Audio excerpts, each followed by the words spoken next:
Hello everyone, welcome to Dexter Cam. आज हम लोग बात कर रहे हैं, जब रिजल्ट आ गया है जेई मेंस का, सबको अपनी अपनी रैंक पता लग गई है, परसेंटाइल पता लग गए हैं, तो हम लोग तीन कैटेगरी में लोगों को डिवाइड कर सकते हैं। वो लोग जिनका मेंस क्लियर हुआ है, वो लोग जिनका मेंस क्लियर हुआ है लेकिन उतने अच्छे परसेंटाइल नहीं आए हैं, और जिनके अच्छे परसेंटाइल आए हैं। यानी कि अब जो स्टेट ऑफ माइंड है वो ये है कि या सर अब तो थकान हो गई है। कमेंट करके जरूर बताना कि सर ऐसा लग रहा है क्या कि थकान हो गई है ना। थकान हो गई है सर, बहुत पढ़े थे, कुछ नहीं हुआ, एनटीए ने ब्लेम कर दो कि एनटीए ने ऐसा कर दिया, आंसर की गलत आ गई, हमारे सही आंसर को गलत कर दिया। ये सब बातें करने से अब कोई फायदा नहीं। और इससे जिंदगी का एक सबसे बड़ा सबक भी लेना है क्या, कि हर कोई क्या देखता है, एंड रिजल्ट देखता है। मैं तुम्हारे साथ हूं, मैं तुम्हारी फीलिंग समझता हूँ, परेशानी समझता हूँ, ठीक है। तो रिजल्ट आने के बाद हम लोग कुछ बातें करना चाहते हैं तुम्हारे साथ। यार बात करनी थी, थोड़ा इन्फॉर्मेशन भी देनी थी तुम्हें, और तुमसे थोड़ा डिस्कशन करना था। अब ऐसा लग रहा है ना कि सब कुछ खत्म हो गया है और अब बस चलते हैं सर, गिव अप कर देते हैं। देखो यार, गिव अप करना ना हमेशा बहुत आसान तरीका है किसी भी चीज को भागने का। अगर तुम गिव अप करोगे तो मान लो जेई से गिव अप कर दोगे, फिर आगे क्या होगा। लाइफ तो अभी पहला टेस्ट लिया है ना लाइफ ने। भाई अभी तुम जीरो से लेके अभी तक 12वीं तक पढ़े, लाइफ ने पहली बार तुम्हें ओपन प्लेटफॉर्म पे नेशनल लेवल पे चेक किया है ना। तो अभी पहली टेस्टिंग है, ये जीवन में कई बार होगी, और कई बार तुम्हें फेलियर होगा, कई बार सक्सेस मिलेगी, सब तरह की बातें होंगी। लेकिन हमें ध्यान रखना है कि हमें गिव अप नहीं करना यार। अगर हम गिव अप पे आ जाएंगे ना तो फिर कभी नहीं, लड़ाई खत्म ही हो जाएगी। फिर तो फिर लड़ाई जब तक लड़ोगे नहीं तो फिर मतलब क्या फायदा है। दिल भी धड़क रहा है ना, बार बार पंप कर रहा है ना, गिव अप तो नहीं कर रहा ना कि यार इतनी बार धड़क रहे हैं, ऊपर नीचे हो रहा है, परेशान हो रहा है ना। वो भी गिव अप कर दे तो क्या होगा, हम सब लोग खत्म हो जाएंगे। तो गिव अप नहीं करना है। कुछ बुरा नहीं हुआ है, गिव अप बिल्कुल नहीं करना है, बिल्कुल नहीं। मैं तुम्हारे साथ हूँ। कोई भी दिक्कत हो कमेंट करो, हम लोग बात करेंगे, जूम सेशन पे बात करेंगे, लाइव आ जाऊंगा बात करने के लिए, तुम बोलो ना बात करने के लिए। कुछ गिव अप करने जैसी बात नहीं है, कुछ बुरा नहीं हुआ है। अगर तुम्हारे परसेंटाइल कम भी आए हैं, ठीक है ना, गिव अप करने की कोई जरूरत नहीं है। बस जो जरूरत है वो क्या है, अपने आप को चैलेंज करने की है। हर लेवल पे हर किसी को अपने आप को चैलेंज करना है। जिनके परसेंटाइल 93 से कम आए हैं उन्हें अलग तरह से अपने आप को चैलेंज करना है, 93 से 98 99 वालों को अलग तरह से चैलेंज करना है, और 99 से ऊपर वालों को अलग तरह से चैलेंज करना है। मेरी बात से सब लोग ये बात सहमत होंगे कि हर लेवल पे हमें अपने आप को अलग अलग तरीके से चैलेंज करना पड़ता है। और चैलेंज किसी दूसरे को नहीं करना है, अपने को करना है। सेल्फ इंप्रूवमेंट की बात कर रहा हूं मैं, किसी दूसरे से लड़ाई नहीं है, लड़ाई अपने अंदर है और अपने से है। तो मैं कह रहा हूं कि अपने आप को चैलेंज करो, कहो कि मैं कर सकता हूं, मैं करूंगा, ठीक है ना। चाहे परसेंटाइल कुछ भी आया हो। यार जो लोग ड्रॉपर थे उनके साथ मेरी थोड़ी सी सहानुभूति होगी कि बेटा मैं तुम्हारे लिए एक अलग से वीडियो बनाऊंगा कि ड्रॉपर्स को अब क्या करना चाहिए। जिनका मेंस खराब हो गया है, ड्रॉप लेने के बाद भी उन्होंने अच्छे से पढ़ाई की और उन्होंने ये समझ में आ गया कि इतना मेहनत करने के बाद भी जिंदगी उतनी आसान है नहीं जितनी हमें बाहर से लगती है। जब अपने ऊपर बीतती है तब आदमी को समझ में आता। मैं भी इस फेज से गुजरा हूँ यार, ड्रॉप लेने के बाद मेरा भी नहीं हुआ था तो परेशानी तो थी ना। परेशानी मैं तुम्हारी बिल्कुल कोरिलेट कर पाता हूँ, तुम्हारी बात समझ रहा हूँ। लेकिन हमेशा अपने आप को चैलेंज करना है। अपने आप को जब तक तुम चैलेंज करते रहोगे, ये बता पाओगे अपने आप को कि yes I can do it. वो अटल बिहारी वाजपेयी वाली लाइन याद करो ना, हार नहीं मानूंगा, रार नहीं ठानूंगा, काल के कपाल पर लिखता मिटाता हूँ, गीत नया गाता हूँ। वही करना है, हार नहीं माननी है, हार नहीं माननी है, हार कैसे भी नहीं मारनी है। तुम हारे हो ही नहीं, फेल नहीं हुए हो तुम लोग, सेलेक्ट नहीं हुए हो। कुछ एक जंक सेलेक्ट हुआ है, चंक सेलेक्ट हुआ है बहुत सारे बच्चों का, उनमें से तुम नहीं आए हो। लेकिन तुम ऐसा थोड़ी कि तुम कमजोर हो, तुम बाकी जेई के लिए अभी तैयार नहीं हो, शायद कभी आगे भविष्य में जेई में पढ़ाने के लिए तैयार हो। मेरे दोस्त आईआईटी में प्रोफेसर हैं जो कभी जेई नहीं गए, तो मतलब ऐसा भी होता है यार। तो गिव अप करने वाली बात नहीं है, बिल्कुल परेशान होने की बात नहीं है। और अपने आप को चैलेंज करते रहो, जितना तुम अपने आप को चैलेंज करोगे उतना बढ़िया है। अब हम चैलेंज करने के लिए क्या कर सकते हैं कि हम एक तो भाई उस फेज से बाहर आ जाएं कि हमें रोना धोना है ना। हम रोने धोने वाले फेज से बाहर आ जाएंगे, रोएंगे धोएंगे नहीं, चाहे कुछ हो जाए, है ना। अपने आप को चैलेंज करेंगे, इसीलिए मैंने योर सेल्फ लिखा। दुनिया को चैलेंज नहीं करना, अपने आप को चैलेंज करना। अपने आप को मैं खुद को चैलेंज करता हूँ कि रोज अगले दिन उठ के पहले दिन पिछले दिन से बेहतर करना हमें, ठीक है ना। तो चैलेंज करो अपने आप, और मैं बताता हूँ प्लान कैसे कैसे करना है। अब उन लोगों को क्या करना है कि जिनके परसेंटाइल 90 से भी कम आए हैं, मैं लिख दूं 93, क्योंकि ये पीपीटी बनाई थी तब 90 या उससे कम लिखा, तो इसे 93 कर लेते हैं। 93 से भी जिनका कम हुआ है, मतलब हु डू नॉट क्वालिफाइड, है ना, नॉट क्वालिफाइड लिख देते हैं इसमें।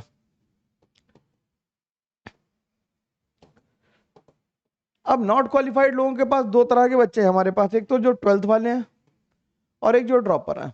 देखो, ड्रॉपर हैं जो सेकंड ड्रॉप लेने की सोच रहे हैं यार, उनके लिए मैं थोड़ा कहता हूं कि सेकंड ड्रॉप कम लेना चाहिए। कहीं ना कहीं कॉलेज में एडमिशन ले लो और पार्शियल ड्रॉप लो, ठीक है। पूरा कंप्लीट ड्रॉप नहीं लेना चाहिए, इन्हें पार्शियल ड्रॉप लेना चाहिए। अगली बार मैं मतलब बिल्कुल नहीं सजेस्ट करता, क्योंकि जेई का अटेम्प्ट तो खत्म हो गया यार। ठीक, पार्शियल ड्रॉप लेना चाहिए, ड्रॉप पार्शियल लेना चाहिए। ठीक, लेकिन जो 12th वाले हैं, क्या इन्हें ड्रॉप लेना चाहिए? देखो, ड्रॉप लेने का रीजन क्या है, तुम्हारे पास स्ट्रॉन्ग रीजन होना चाहिए। ड्रॉप केवल एम ही मत लेना कि सारे दोस्त ले रहे थे, मैं ले रहा था, तुम ले रहे थे, चाचा का लड़का ले रहा, ताऊ का लड़का ले रहा, इसलिए ड्रॉप कतई नहीं लेना। अगर इसलिए ड्रॉप लोगे तो फिर तुम्हारा अगली साल यही हाल होगा कि हम लोग फिर इस बारे में बात कर रहे होंगे और तुम पार्शियल ड्रॉप लोगे। ड्रॉप तब लेना जब तुम कमिटमेंट कर पाओ अपने आप से, अपने आप से, मेरे से नहीं, अपने आप से, किसी को नहीं। मम्मी पूछे, पापा पूछे, घर वाले पूछे कि ड्रॉप लेना, नहीं, तब तक ड्रॉप नहीं लेने की सोचना है जब तक तुम ये कमिट ना कर पाओ कि हाँ मेरे से इस बार गलती हुई। ये एक्सेप्ट करो कि एनटीए ने जो किया सो किया, मेरे से कुछ कमी रह गई। कमेंट करके बताना कितने लोग कहते हैं कि सर मैंने तो 100% अपना दिया था, 120% दिया था अपना, तब भी सेलेक्ट नहीं हुआ, मैं इससे ज्यादा नहीं पढ़ सकता। खत्म करो कहानी, सर मेरे बस का आईटी नहीं है। ये भी एक अच्छा तरीका है कि मैं इससे ज्यादा पढ़ ही नहीं सकता सर, कुछ हो जाए, मैंने जान लगा दी थी अपनी, अब तब भी नहीं हो रहा तो क्या करें, आईआईटी के लिए जान थोड़ी देंगे। ठीक है, हटाओ, खत्म करते, कोई और रास्ता होगा हमारे लिए, ऊपर वाले ने कुछ और व्यवस्था की होगी। लेकिन if you have not given your 100%, not given your 100% and you are ready, मैं बिल्कुल क्लैरिटी से बात करता हूं, मेरे को 100% से ज्यादा चाहिए, रेडी टू गिव 200%, इस बार तो जान लगानी पड़ेगी ना, then you should take a drop. तब ड्रॉप लेना है, रोज रोज रोज वही काम करना पड़ेगा रोज। और दोस्त तुम्हारे कुछ सेलेक्ट हो गए होंगे, कुछ तुम्हें डिस्ट्रैक्ट करेंगे कि ऐसा मत कर, कुछ ड्रॉपर से बात होगी, ऐसा मत कर। ड्रॉपर सेलेक्ट होते हैं, और मेरे पास तो बहुत अच्छे अच्छे ड्रॉपर है, 422 रैंक तक आ रखी है मेंस में, और एडवांस में 700 रैंक, ठीक, ड्रॉपर की। ठीक है, तो ड्रॉप लेने से कोई बुराई नहीं है, लेकिन बस वही है कि यार वो लोग कोविड के टाइम के ड्रॉपर थे, और जो पढ़ते थे ना यार, दिन के 12 घंटे पढ़ना पड़ेगा। ड्रॉप लेने के बाद दुनिया में कुछ नहीं बचता है, केवल तुम हो, किताबें हैं, तुम हो, किताबें, और जेई का फोकस है, इतना करना है। और मैं तुम्हारे साथ हूं थ्रू आउट योर जर्नी, मैं ये बताना चाहता हूं, तुम्हारे साथ रहूंगा, और इस तरह से हम लोग बात करते रहेंगे। बात करने का चैनल ही बताऊंगा कि कैसे बात करनी है। तो जिनका परसेंटाइल 93 से कम आया, जिन्होंने क्वालिफाई नहीं किया, और तुम्हारे अंदर जील है कि सर मैं फोड़ दूंगा सर, आईआईटी के अलावा मेरे को कुछ करना नहीं है, एक चांस अपने आप को देना है। क्योंकि अगर ड्रॉप नहीं लिया तो जीवन भर तुम्हारे अंदर कसक रहेगी कि साइड ड्रॉप ले लेते तो हम आईआईटी में पहुंच गए होते। तो मेरा रिकमेंडेशन है कि ले लेना चाहिए जिन्हें ये पता हो कि हम 200% पढ़ पाएंगे। ऐसा नहीं कि अगली साल भी लिथार्जिक हो जाएंगे। लिथार्जिक हो तो बिल्कुल मत लेना ड्रॉप। मम्मी पापा के पैसे, अपना समय और रिसोर्सेज दुनिया के कुछ बर्बाद मत करो, ड्रॉप मत लो। लेकिन अगर तुम्हें लगता है कि तुम 200% दोगे, जान लड़ा के पढ़ोगे, तो ड्रॉप लेना चाहिए, और कंपलसरी लेना चाहिए। ठीक है, तो जिनका सिलेक्शन नहीं हुआ, अब जिनका परसेंटेज, और एक बात इसमें और बतानी थी कि जो लोग सोच रहे होंगे कि सर अभी हम लोग बिट्स देख लें, वीआईटी देख लें, या फिर हम लोग यूजी डबल ई देख लें, या फिर हम लोग मणिपाल देख लें, या फिर हम लोग कुछ और एग्जाम देख लें, तो भैया अगर ये सब देख देख के ड्रॉप लोगे, और ड्रॉप का डिसीजन तुमने मान लो जून में लिया बिट्स के बाद, तो साल खत्म ही हो गई ना, तो मत लेना ड्रॉप। अगर जून में ड्रॉप लेना चाहते हो तो मत लो, अर्ली ड्रॉप लेना चाहिए। अर्ली ड्रॉप लेने वाले लोग तेज होते हैं। दो तरह के ड्रॉपर होते हैं, या तो जिनका मेंस नहीं हुआ तो उन्हें अभी ड्रॉप लेना चाहिए, उन्हें ये नहीं सोचना चाहिए कि हम बिट्स क्वालिफाई करने के बाद देखेंगे, तब तक तो ट्रेन छूट जाएगी, 3 महीने निकल जाएंगे, और तुम जानते हो कि एक एक मिनट की कीमत कितनी है तुम्हारे, है ना।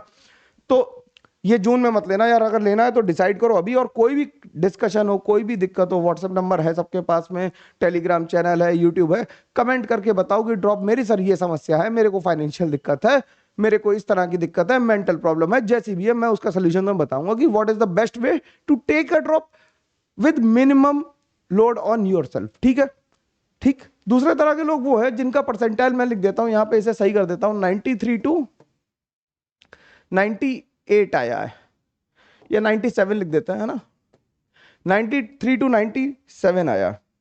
जिनका 93 टू 97 ड्रॉप आया है लेने के लिए, उनके लिए क्या है, उनका मेंस तो क्वालिफाई हो गया है भाई, मेंस तो क्वालिफाई हुआ है। ये मत सोचना सर कि आपने लिखा ही क्यों ऐसा, यार ठीक है, मैं जानबूझ के लिखा कि पहले मैंने सोचा कि अलग तरीके से बात करेंगे, लेकिन जब बात करना शुरू की तो मेरे को लगा कि अब यार जो मेंस के रिलेवेंट बात है वही की जाए। तो 93 टू 97 जिनका परसेंटाइल है, या 97 से भी ऊपर मान लेते हैं, 97 98 है, ठीक है, उन्हें क्या करना चाहिए, उन्हें अभी इन पर्टिकुलर इस टाइम पे जेई एडवांस की तैयारी करनी चाहिए, या फिर ड्रॉप ले लेना चाहिए। या तो जेई एडवांस पे फोकस करो, या फिर ड्रॉप लो। और ड्रॉप फिर से मैं कह रहा हूं कि ड्रॉप अभी लो। देखो, तुमने ये प्रूव कर दिया कि तुम टॉप 1 लाख बच्चों में हो, मैं मानता हूं जनरल कैटेगरी में 1 लाख में हो, या फिर रिजर्वेशन के साथ 2 लाख में हो, ठीक है। और तुम 2 लाख में हो और तुम्हें जान लगाने का मौका मिल रहा है, तो डू योर बेस्ट। अगले 30 दिन तुम्हारे पास है, आज से लेके आज 19 तारीख है, 18 तारीख तक 30 दिन होते हैं, 30 दिन जान लगा दो। फिर 19 तारीख को हम लोग मिलेंगे और ड्रॉप की बात फिर से करेंगे कि क्या करना चाहिए, अब एडवांस अच्छा हुआ या खराब हुआ। लेकिन एडवांस की तैयारी कौन कर सकता है? जिसे लगता है कि सर मैंने केवल मेंस तक ही पढ़ा था, अब क्या एडवांस पढ़ने से हो सकता है? Give it A try. Otherwise better रहेगा कि अगर तुम चाहो कि तुम्हें नहीं सर एडवांस तो मुश्किल लग रहा है बहुत, क्योंकि मेरी उस लेवल पे तैयारी नहीं है तीनों सब्जेक्ट में, नॉट अबाउट द केमिस्ट्री। ठीक है, केमिस्ट्री का लेवल तो थोड़ा सा बढ़ेगा, मतलब जेई मेंस यहाँ है, एडवांस यहाँ है। फिजिक्स में जेई मेंस यहाँ है, एडवांस यहाँ है। मैथ्स में जेई मेंस यहाँ है, एडवांस यहाँ है। ऐसा अंतर आएगा, ठीक है ना? तो ये अंतर बढ़ता जाता है। तो अगर तुम्हें तीनों सब्जेक्ट्स में प्रॉब्लम है तो तुम्हें एडवांस के लिए नहीं जाना चाहिए, फिर तुम्हें बिट्स वगैरह देखना चाहिए और ड्रॉप के बारे में सोचना शुरू कर देना चाहिए, अगर तुम्हारा टारगेट जेई एडवांस है। क्योंकि जेई एडवांस के लिए तुम्हें पता है, तुमने मेहनत की थी, सब कुछ किया था, लेकिन कुछ कुछ ग्रेइश पोर्शन रहे होंगे जिसकी वजह से दिक्कत आई, तो उन पे काम करोगे तो ये काम हो जाएगा। ठीक, अब जिनका परसेंटाइल 98 से लेके 99 और उसके ऊपर है ना, अगर 98 से 99 परसेंटाइल है तो भाई तुम्हें तो केवल अभी एडवांस की तैयारी करनी है। किसकी तैयारी करनी है? एडवांस की तैयारी करनी है ओनली। ड्रॉप के बारे में अभी नहीं सोचना है, ड्रॉप हम लोग लेंगे, ड्रॉप के बारे में नहीं सोचना अभी, ठीक है? केवल एडवांस के बारे में सोचना है, एडवांस के बारे में सोचना है और एडवांस की धुआंधार तैयारी करनी है। 12 घंटे की सेटिंग चाहिए मेरे को, मैं फिर से कह रहा हूं, मेरे को 12 घंटे की सेटिंग चाहिए यार, है ना? ठीक है, रिजल्ट से परेशान मत हो, रिजल्ट तो एक फिनोमिना है जो होता है सबके साथ, हम लोग कुछ काम करते कुछ रिजल्ट आता। अगर मान लो मैं तुम्हारी तरह मैं डिप्रेस हो जाऊंगी, मेरा वीडियो कोई नहीं देखता, बहुत कम लोग देखते हैं, कई लोग मेरे से कहते हैं कि सर वीडियो बनाना बंद कर दो आप, कोई देख ही नहीं रहा, क्या फायदा देखने का? मैं कहा नहीं यार, मैं 2 बच्चे देख रहे तो उनके लिए बना रहा हूँ, है ना? तो मैं डिमोटिवेट नहीं होता, अपने आप को चैलेंज करता कि हर बार भाई कुछ और अच्छा करूंगा और मेहनत करूंगा। मैं, मेरे से मेहनत की कमी है, सर्कमस्टांसेस कोई दिक्कत नहीं है, ऑर्गेनिकली लोग मेरे पास आने चाहिए और आएंगे, मेरे को पता है विद टाइम, ठीक है? तो 12 घंटे की सेटिंग चाहिए अभी से लेके एडवांस तक, और एडवांस का हम लोग फोड़ेंगे पेपर, बिल्कुल तुम्हें अभी ड्रॉप के बारे में नहीं सोचना चाहिए।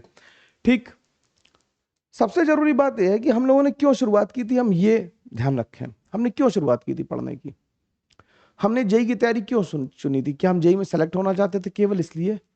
तुम अगर अपनी जर्नी को उठा के देखोगे, जर्नी ऑफ अ स्टूडेंट अगर देखोगे, तो तुमने जब 11th से 10 से 11th में आए थे, तब तुम्हारा सोचने का एक तरीका था, प्रॉब्लम सॉल्विंग की एक अप्रोच थी, जो 2 सालों में कोचिंग के दौरान तुमने अपने आप, तुम सेल्फ ट्यूटर्ड हो या फिर किसी ने तुम्हें पढ़ाया या कोचिंग की है, तो उस दौरान वो सोच बदली है, टीचर से इंटरेक्शन से तुम्हारी सोच बदली। साइंस पढ़ने का सबसे बड़ा फायदा है कि हमारी सोच बदल जाती है और हम ये एस्टिमेट कर पाते हैं कि कितनी मेहनत से कितना आउटपुट आ रहा है। कई बार ऐसा होता है कि हम ज्यादा मेहनत करते हैं, कम आउटपुट आता है, तो हमें ये सोचना चाहिए कि शायद हम में ही कमी है, मेहनत में कुछ कमी रह गई। अगर तुम्हें लग रहा नहीं सर हमने बहुत मेहनत की थी, मेरे से बात करना, हम लोग डिस्कशन करेंगे, है ना? मैं ओपन फोरम पे कर रहा हूँ, हम डिस्कशन करेंगे और बिल्कुल तुम्हारी हर समस्या का निदान है। तुम लोग वैसे भी जो जिनका मेंस क्वालिफाई नहीं हुआ, वो फेल नहीं हुए, बस वो क्वालिफाई नहीं हुए। मैं बार बार कह रहा हूँ भाई, जो लड़ेगा वही मरेगा, जो लड़ेगा ही नहीं वो मरेगा कैसे? सही बात है ना? घर में बैठ के तो मरने वाले को कोई वॉरियर थोड़ी कहता, हम लोग वॉरियर्स है ना। ठीक, तो हम लोगों ने शुरू किया था अच्छे से पढ़ने के लिए, अच्छे सीखने के लिए, तो हम लोगों ने पीसीएम सीखी ना बढ़िया से, पीसीएम हम लोगों ने बढ़िया से सीखी। और अगर तुमने मेहनत की है तो तुम्हारी कॉन्सेप्चुअल क्लैरिटी नॉर्मल आदमी से ज्यादा होगी, और तुम्हें ये मेहनत करके पता लग गया कि हाँ जिंदगी में मेहनत करने से ही कुछ मिलेगा, नॉर्मल तरीके से तो नहीं मिलेगा। तो भैया ये बात ध्यान रखना कि क्यों शुरू किया था अपना, क्यों सब लोग कमेंट में लिखना कि सर हमने क्यों शुरू किया था। कमेंट में मेरे को चाहिए कि क्यों, वाई यू हैव स्टार्टेड, इसका मेरे को आंसर चाहिए, है ना? तो हम लोगों ने क्या किया, जो ड्रॉप लेना चाह रहे हैं 22 अप्रैल से यार हम लोग एक बैच शुरू कर रहे हैं। ठीक, 22 अप्रैल से ये बैच शुरू हो रहा है, फिनिक्स बैच कह रहे हैं। ठीक, और मैंने कहा था ना कि हम सब लोग वॉरियर्स हैं, तो इसमें मैं हूं, ठीक है? काशिफ सर है, प्रशांत सर है, मनोज सर है, रोहित सर है और राहुल सर है, हम लोग सारे लोग हैं। ठीक है, पूरा तुम्हें सिलेबस करवाएंगे बढ़िया से, एडवांस तक की जर्नी रहेगी, और इसका जो लिंक है वो डिस्क्रिप्शन में पड़ा हुआ है, फटाफट एनरोल कर लो। क्योंकि और ये मैं कह रहा हूं, ये ड्रॉपर के साथ साथ ना ये 12th अपियरिंग वालों के भी काम आएगा, ये 12th अपियरिंग वालों के लिए भी काम आएगा, क्योंकि जिन्होंने 11th नहीं पढ़ा है ना उन्हें फायदा मिलेगा, क्योंकि पूरा सिलेबस कराया जाएगा 11 12 दोनों का। तो ड्रॉपर और 12th अपियरिंग मेरी नजर में तो वो सेम ही है, ठीक है ना? तो 12th अपियरिंग और ड्रॉपर दोनों के लिए ये काम आएगा कोर्स। इस कोर्स को अगर तुम्हें लेना हो तो जरूर ले लेना। मैं इसमें शुरू कर रहा हूं 22 तारीख से मोल कॉन्सेप्ट, और क्लास मिस नहीं करनी है, क्योंकि मेरी क्लास मिस होने का मतलब है तुम्हें चैप्टर फिर मुश्किलों में आएगा। इसके साथ साथ तुम्हें हम लोग डीपीपी देंगे, वन ऑन वन बात कर पाओगे तुम मेरे साथ, हैंड रेज हो पाएगा, व्हाट्सएप नंबर मिल जाएगा, हम लोग सब तरह का डिस्कशन करेंगे। और जो वीआईपी बैच हम लोग कर रहे थे ना अकेडमी पे, उससे जो अभी तक मेरे पास रिजल्ट अभी जो कंपाइल होके आए हैं उसमें जो रैंक आई है वो आई है 1200 कुछ रैंक है, 1200 रैंक है, और अन अकेडमी की 12th रैंक आ गई है। तो हम लोग अच्छे लोग हैं और अच्छी टीम पढ़ा रही है। प्रशांत सर और मनोज सर को तुम पहले जानते हो, काशिफ सर को पहले से जानते हो, सबसे कम मेरे को ही जानते हो इन लोगों में, ये तो लोग फेमस लोग हैं ना, है ना। तो रैंक आ रही है पूरा ऑनलाइन पढ़ के। ऑनलाइन पढ़ने का फायदा यही है कि तुम्हें ट्रेवल नहीं करना पड़ता, ठीक है ना, और घर पे बैठ के तुम क्वालिटी एजुकेशन ले सकते हो एसी के नीचे बैठ के, ठीक है, और वो भी अफोर्डेबिलिटी में, बहुत कम प्राइस में। तो और जिन्हें अभी एडवांस की तैयारी करनी है, जिन्हें लगता है सर अभी एडवांस की तैयारी पे फोकस करना है, तो यार देखो अपन लोग ना क्रैश कोर्स कर रहे हैं, ठीक। इसमें 10 टेस्ट हो गए, 5x2 यानी कि 10 टेस्ट हैं एडवांस के, और ये 999 में मिल रहा है अभी, फटाफट ले लो। हम लोग इसकी 21 से क्लास, मतलब अभी ये बैच चल रहा है, रनिंग बैच है ये, मैं नहीं कह रहा हूँ कि नया होगा, लेकिन 21 से लेके 30 तक हम लोग 10 क्लास करने वाले हैं, 9 क्लासेस करने वाले हैं, और फिर मई में 10 क्लास करने वाले हैं एडवांस से पहले। तो 19-20 क्लास तो हम लोग करने वाले, बाकी थोड़ी क्लासेस हो चुकी हैं जिनकी तुम्हें रिकॉर्डिंग मिल जाएगी।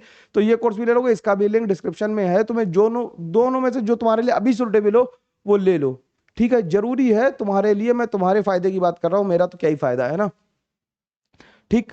और हम लोग फिर से कहते हैं यार, सारे चैनल खुले हुए हैं, तुम मेरे से कैसे भी कनेक्ट करो, और हम लोग फिर से एडवांस में भी वही सीट लेंगे जो हम चाहते हैं लेना, मेंस में भी लेंगे, बिट्स में भी लेंगे, सब जगह लेंगे। मैं तुम्हारी पूरी जर्नी में मदद करूंगा, ठीक है ना, मैं कहीं नहीं जा रहा हूं, मैं यहीं हूं, ठीक है। मिलते हैं हम लोग, तब तक के लिए thank you very much, take care, bye bye. Hopefully तुम्हें मेरी बात समझ में आई होगी। कमेंट करके जरूर बताना कि कहाँ कहाँ दिक्कत आ रही है, उस पर हम लोग बातचीत कर लेंगे, ठीक है। चलो मिलते हैं, तब तक के लिए thank you very much, take care, bye bye.